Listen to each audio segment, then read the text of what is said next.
This is your Adventist News Update, a service of the South Bahamas Conference of Seventh-day Adventists. I'm Andrea Musgrove. Coming up in the news, youth answer the call to be the sermon and to show compassion in their communities. Church offers hope to families of murder victims. Dwight Nelson admonishes congregation to show more love, and church halls open their doors to the homeless. These stories and more on this week's Adventist News Update.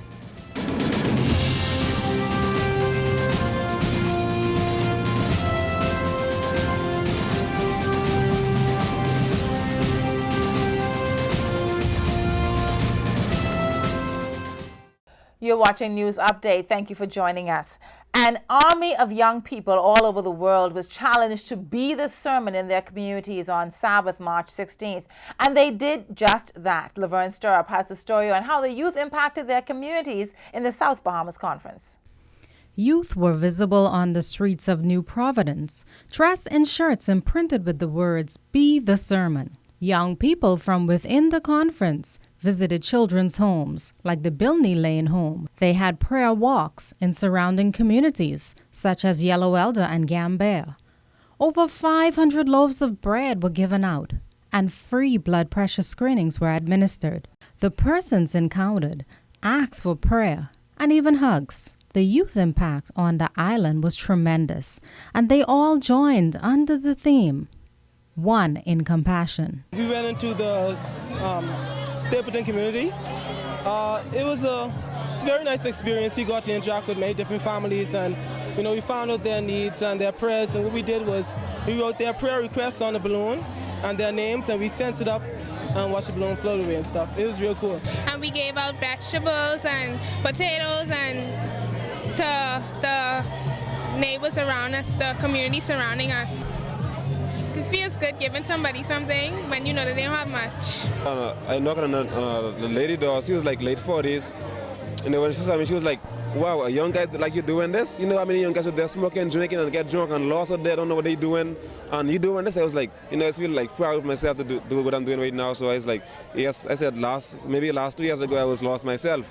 But now I'm found, That's what it's about, rather than us just preaching about what Jesus wants us to do, and the coming of Jesus, we go there and we practice it. Personnel from the Atlantic Caribbean Union headquarters did their part as well. Pastor Andrew Burrows, Youth Director of ATCU, along with Pastor Ken Price, Youth Director of the South Bahamas Conference, and a number of young persons from various churches within SBC singled out 2 police stations on the island to personally thank the officers for their selfless sacrifice in keeping the Bahamas safe. The climax to the day in New Providence was a concert in Rawson Square, where youth groups and choirs from the 25 churches in Nassau rendered songs of inspiration for the Association for the Families of Murder Victims in the Bahamas. The inspiration of Global Youth Day continues as the Youth Department of the North Bahamas Conference will host a grand community outreach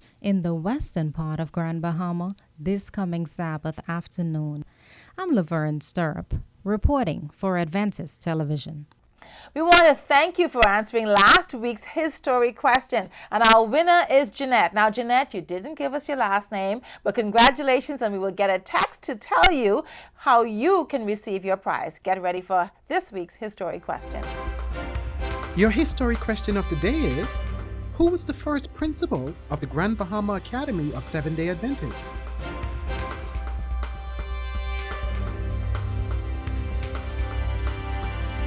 Was it A, Ruth McKinney, B, Lynn Smith, or C, Joan Scavala?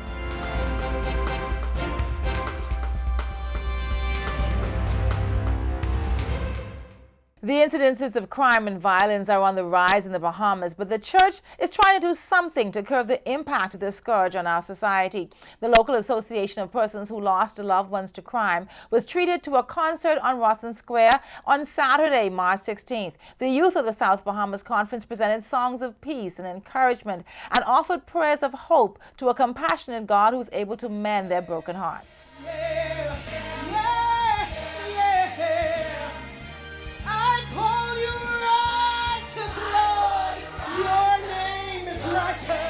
You have been righteous.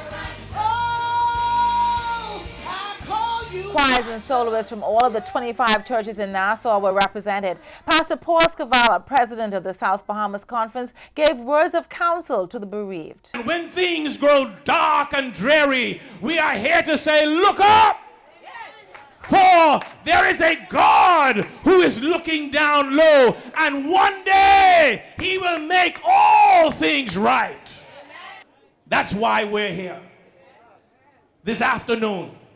Our songs of hope and courage are here to cause you to press on the upward way, because new heights you will gain every day. Still praying as you upward bound, Lord, plant my feet on higher ground.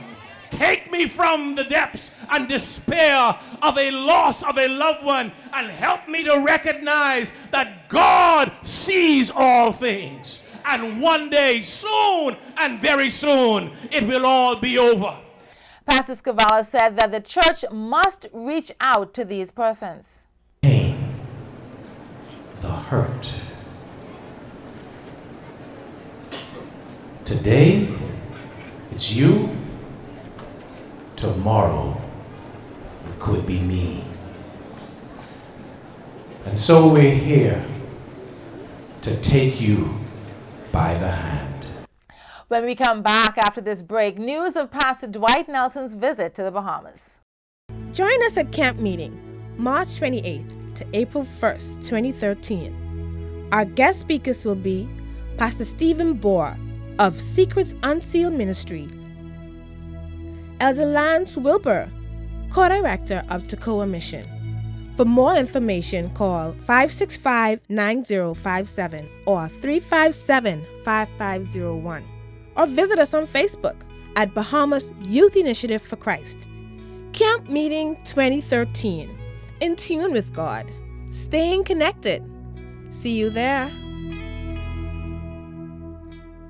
Welcome back to News Update. Dr. Dwight Nelson, senior pastor for the Pioneer Memorial Church at Andrews University in Barron Springs, Michigan, visited the Bahamas last weekend. It was a tremendous blessing as Pastor Nelson gave practical messages on how to share God's love, even when we think others are unlovable.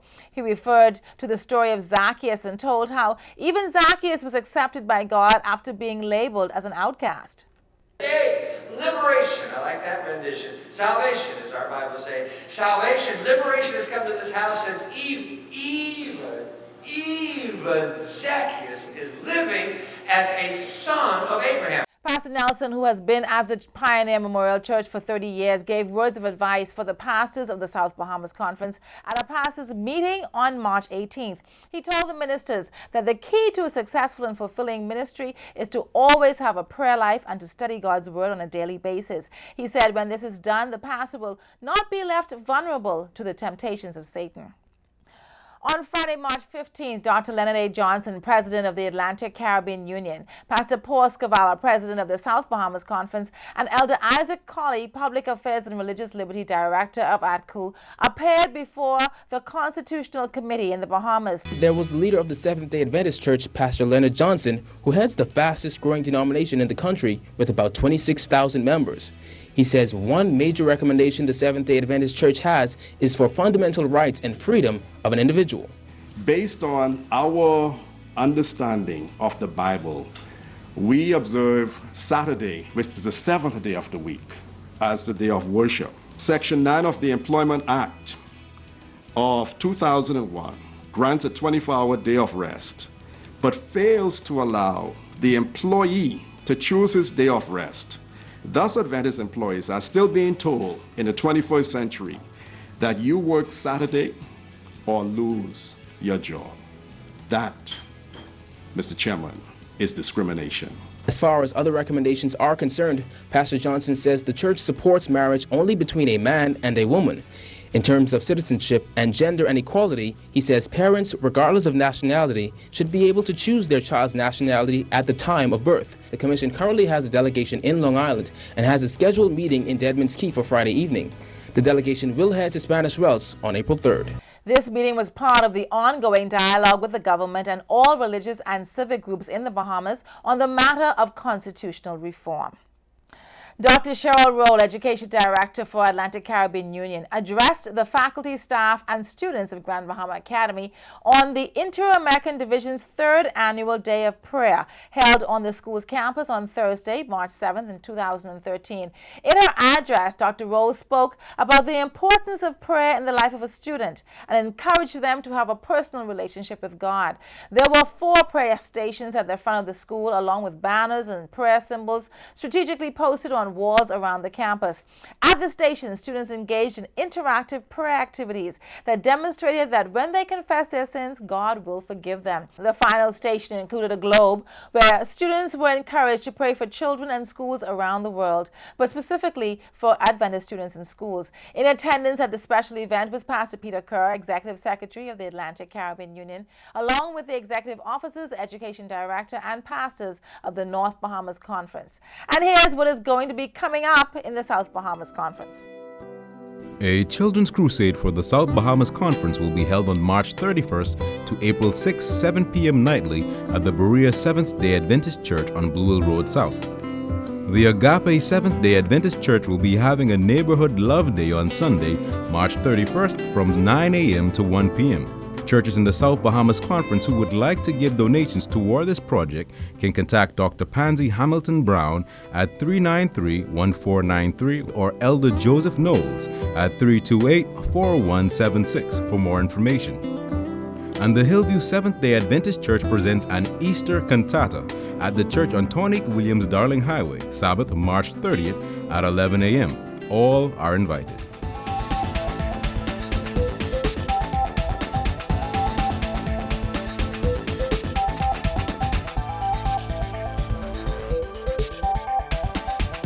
In the Bahamas, there is a disease that has reached epidemic proportions. According to the latest World Health Organization data published on hypertension in April 2011, the Bahamas has ranked number 14 in the world. Here are some recommended precautions from the U.S. Department of Health and Human Services to prevent or monitor high blood pressure. 1. Maintain a healthy weight. See your doctor about this. Start by limiting the portion sizes of your meals and snacks and cut way back on high-calorie foods. Choose a diet that includes plenty of fruits and vegetables. Avoid foods that are high in saturated fats and cholesterol. 2. Eat less salt. Salt and sodium can increase blood pressure, so it's important to read food labels.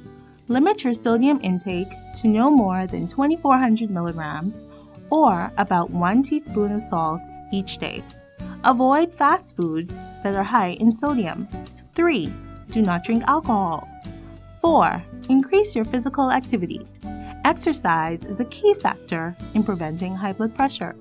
If you get very little exercise now, start slowly and work your way up to at least 30 minutes of a moderate level activity, such as brisk walking or bicycling. 5. Stop smoking. Research shows that smoking increases your chances of developing a heart disease, stroke, peripheral arterial disease, and several forms of cancer. 6.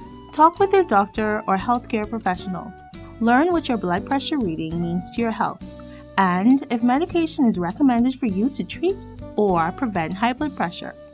If your doctor prescribes medication, don't be afraid to ask questions or get another medical opinion. Once you understand why you're taking the medication, follow the recommended dose. I'm April McPhee, and this has been your health tip, courtesy of Adventist Television. And remember, God wants you to prosper and be in good health.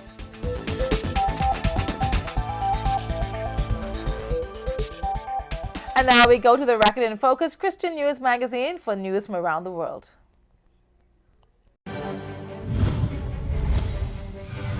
Members of Canberra's homeless population will have a warm, dry place to sleep this winter as temperatures plummet to below freezing. Starting in May, the St Columba's Uniting Church in the suburb of Braddon will open its church hall on a trial basis to rough sleepers who have run out of options. But even the trial has been difficult to organise, with government building regulations standing in the way. The ACT government was opposed to the idea initially. There was a great deal of public outcry, and they changed their mind, basically, and then provided some useful help. Well, the issue is still that you do have all these halls. They are available. They're probably safer for homeless people to sleep in than for them to sleep on the streets. The Safe Shelter Group aims to coordinate a group of 7 churches in Canberra's inner north who will each make their halls available one night per week. The historic question of the day was, who was the first principal of the Grand Bahama Academy of Seventh-day Adventists? The correct answer is A. Mrs. Ruth McKinney.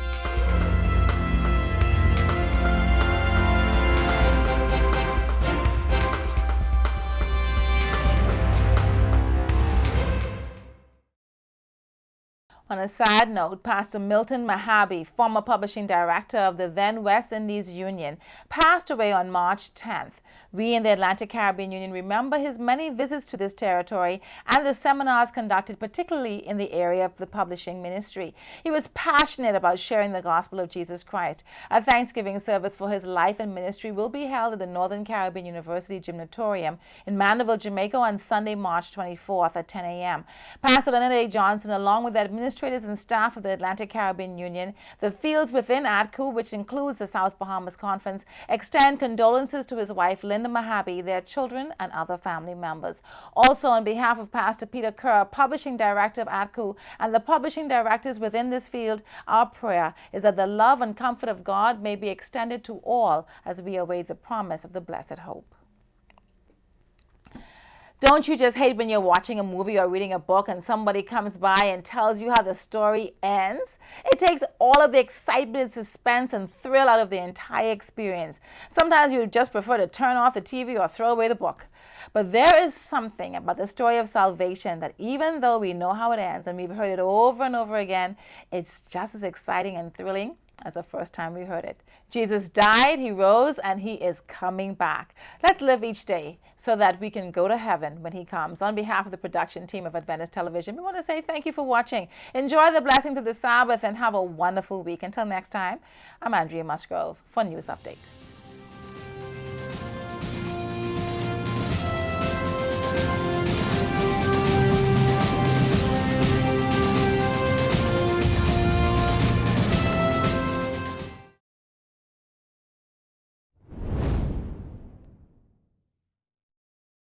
In John 15:5, Christ tells us that without him we can do nothing. He also encourages us to obtain a relationship with him, maintain that relationship, and allow him to lead out in our lives. Before attending camp, my spiritual life was weak. I doubted God a lot. I didn't put trust in him, and I felt like my spiritual life was at a standstill. After attending camp, I was able to gain more trust in God. I was able to have more faith in God. Through camp, my coordinators were very spiritual. They helped me a lot. My fellow campers, they were very enthusiastic about God, and the speakers were very powerful. It's so important to have a personal relationship with God.